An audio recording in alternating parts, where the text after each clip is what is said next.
something I need to do myself. I need to teach my kids on how to do that. But hey, if you're out and about today with the kids, make sure they do have those jackets because it's still pretty chilly out there. It is perfect though. Nice.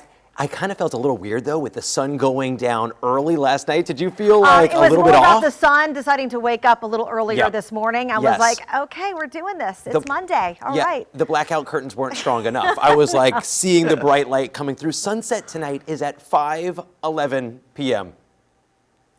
Where's the congressional push to end daylight saving? I'm just going to say. Right. And it makes it that chill though. Last night I cooked some soup, threw it on the stove. It was like, this is like soup gumbo weather perfection. Or red beans, because it is Monday. Red so, beans nice too. Yeah. I like the way you're thinking. Let's check out the temperatures. Earlier this morning, it was very chilly, especially north of the lake. We have a gorgeous Monday on the way though. Temperature north of the lake, 38 in Slidell, 36 in Bogalusa. Temperatures the next couple of days, I'm calling it Scott's seal of excellence. Low humidity, mild temperatures, a whole lot of sunshine.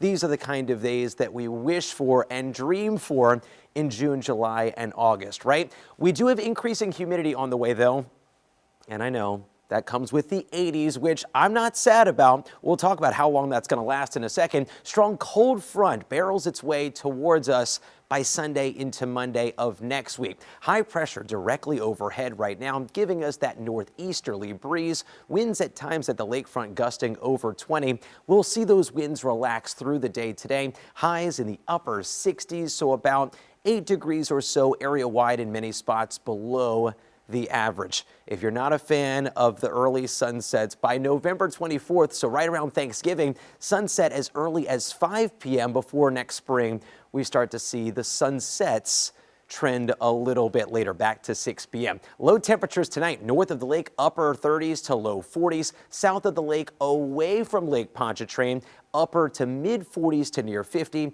Inside the New Orleans metro, we're in the low to the mid 50s. We hit 55.9 degrees at MSY this morning. The trend, the next 3 days, it's near perfection. Dry, pleasant, comfortable conditions. Before Thursday, we'll start to see that humidity creep back. I do want to mention, be aware, especially starting Wednesday and Thursday morning, with that humidity starting to creep back up, I am concerned about some patchy, dense fog. Believe it or not, I saw a report from Insider that New Orleans was ranked one of the most foggiest cities in the country in 2024. November through February is our fog season, so we'll be keeping an eye on the foggy potential this week. Here's a look at Thursday morning. You can see some of that patchy sea fog developing in the Gulf. We'll keep an eye on that potential late week for you. There's the front. Friday, I threw in a 20% chance for some spotty showers. I don't think the true cold air is going to move our way until Monday through Wednesday of next week. This is the GFS forecast model. You can see the headline here.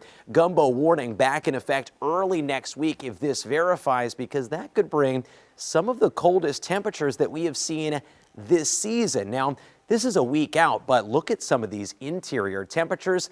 We're talking frost freeze potential to our north. In New Orleans next Monday, 45, maybe even some lower 40s if the current trend verifies. So an interesting forecast 7 days out. In the short term though, if you are a fan of short sleeves, we're back in the upper 70s, lower 80s by the time we go into Thursday, Friday, Saturday, with some spotty rain chances, Randy, Friday and Sunday.